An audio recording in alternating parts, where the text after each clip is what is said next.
Nagsalita na si Gretchen Barreto tungkol sa kumakalat na larawan nila ng businessman na si Atong Ang. Patay sa undated photo, nasa loob ng eroplano ang dalawa na parehong natutulog at magkahawak ang kamay.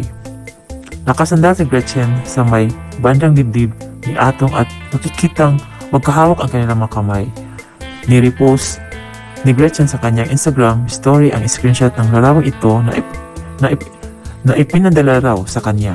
Nakasulat sa larawan ang reaksyon ng aktres. Unaware, across a bit over a bit much. This photo was sent through direct message. It is clear I was asleep on a plane ride. Maliban dito, ipinopost din ni Gretchen ang screenshot ng series of photo nila ni Atong na lumabas sa Twitter.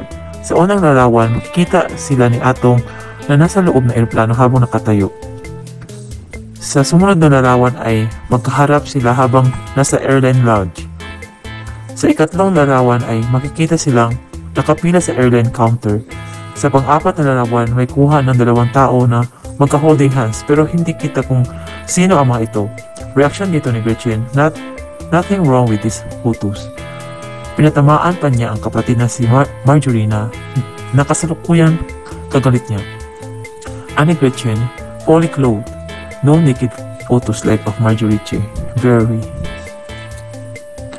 May 2013 nang kumalat sa social media ang nude photos ni Marjorie na itinanggi niya noong una. Pero pagkalipas ng isang araw ay ninako ito ng dating actress na ipinadala niyang pahayag. Ang mga larawan ni na Gretchen at Atong ay lumabas matapos ang revelasyon ni Nicole Barreto na naging boyfriend niya ang negosyante at inagaw umano ito sa kanya ng kanyang tita Gretchen. Si Nicole ay anak ng nakatatandang kapatid ni Gretchen na si Joaquin o JJ Barreto. Sa kanyang exclusive interview sa TV Patrol, kinatikan ni Marjorie ang pahayag ni Nicole na naging magkasintahan sila ni Atong sa loob ng 5 taon. That I have personal knowledge of, Marjorie. Naglabas ng statement si Atong tungkol dito. Itinanggi niyang nagkaroon sila ng relasyon ni Nicole at nagkomento rin sa isyu ng may namamagitan sa kanila ni Gretchen. Nagsalita rin ang negosyante sa pag-uugnay sa kanila ni Claudine Bunsong kapatid ni Gretchen at Marjorie.